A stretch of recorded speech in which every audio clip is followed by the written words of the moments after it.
Hello friends, scale के legal में आपका स्वागत है। आज हम law and social transformation in India LLM के सब्जेक्ट के टॉपिक रिलीजन एंड लॉ पर चर्चा करेंगे, जिसका हम मीनिंग और लॉ के साथ में रिलेशन देखेंगे। फ्रेंड्स, पुरातन समय में पूरे विश्व भर के अंदर जो समाज को नियंत्रित करने का कार्य था वह धर्म के द्वारा ही किया जाता था। लेकिन फ्रेंड्स, बाद में जब धर्म के नाम पे अंधविश्वास, रूढ़िवादिता, धर्म के नाम पे जब अत्याचार बढ़े, तब लॉ का प्रादुर्भाव हुआ, विधियां बनी और आज पूरे देश में और पूरे विश्व में अपने अपने देशों के अलग अलग सबके पास में कानून है।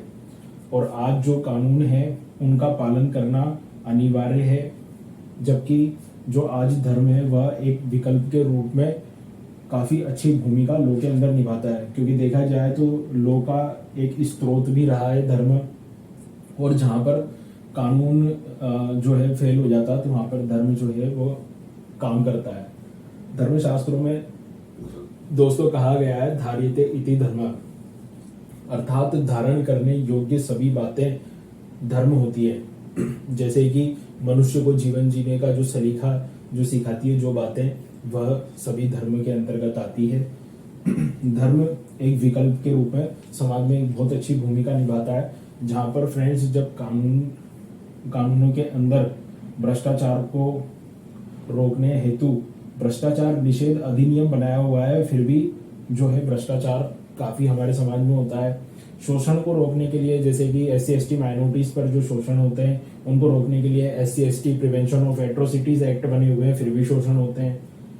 तो इन सभी चीजों को जब रोकने में कानून फेल हो जाते हैं तो वहां पर धर्म जो है वह भूमिका निभाता है और नैतिक रूप से इन चीजों को होने से रोकता है, गलत कार्यों को करने से रोकता है। इसके अलावा जो है हमें जीवन जीने का तरीका सिखाता है और एक आदर्श व्यक्तित्व का निर्माण एक मनुष्य के जीवन में करता है।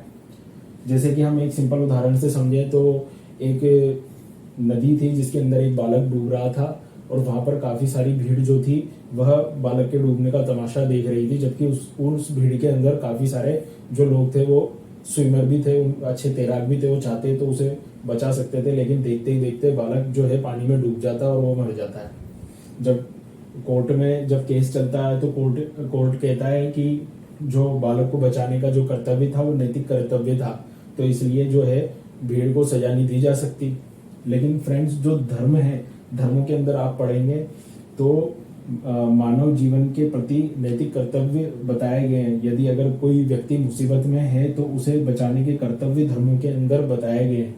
तो यदि अगर कोई धार्मिक व्यक्ति अगर वहां पर होता तो निश्चित रूप से उसके अंदर नैतिक गुण जो है वो काफी हावी होते हैं और वह बालक को जरूर बचाता।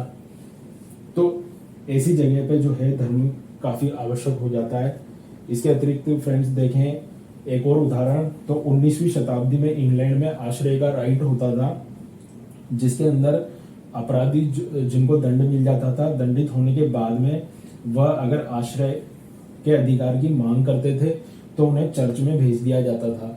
और चर्च में भेजने के बाद में जो वहाँ के जो चर्च के पादरी वगैरह हैं वह सत्संगति के आधार पर अपराधी को सुधार देते थे और समाज में उन्हें पुनर्स्थापित कर देते थे और आगे चलकर वो कोई अपराध नहीं करते थे। इसी तरह से भारत में भी धर्मशास्त्रों में कहा गया सठ सुधीरः सत्संगति पाई पारस परस धातु सुगाई, अर्थात लोहा जो है वह पारसमणि के संपर्क में आकर सोना बन जाता है, उसी प्रकार से दुष्ट व्यक्ति जो होते हैं वह सज्जन व्यक्तियों की सत्संगति पाकर सुधर जाते हैं। तो इस तरह से जो धर्म है, जहाँ पर कानून जो है किसी चीज को खत्म करने में सक्षम नहीं होता, तो वहां पर धर्म एक विकल्प के रूप में बहुत अच्छी भूमिका निभाता है। इसलिए भी जो धर्म है उसको पढ़ना LLM के अंदर काफी आवश्यक हो जाता है।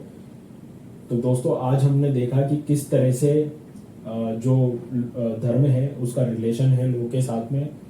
तो आशा करता हूँ कि आपको बहुत अच्छे से समझ में आया होगा। डिटेल्स लेक्चर देखने के लिए आप मुझे इंस्टाग्राम पर फॉलो करें।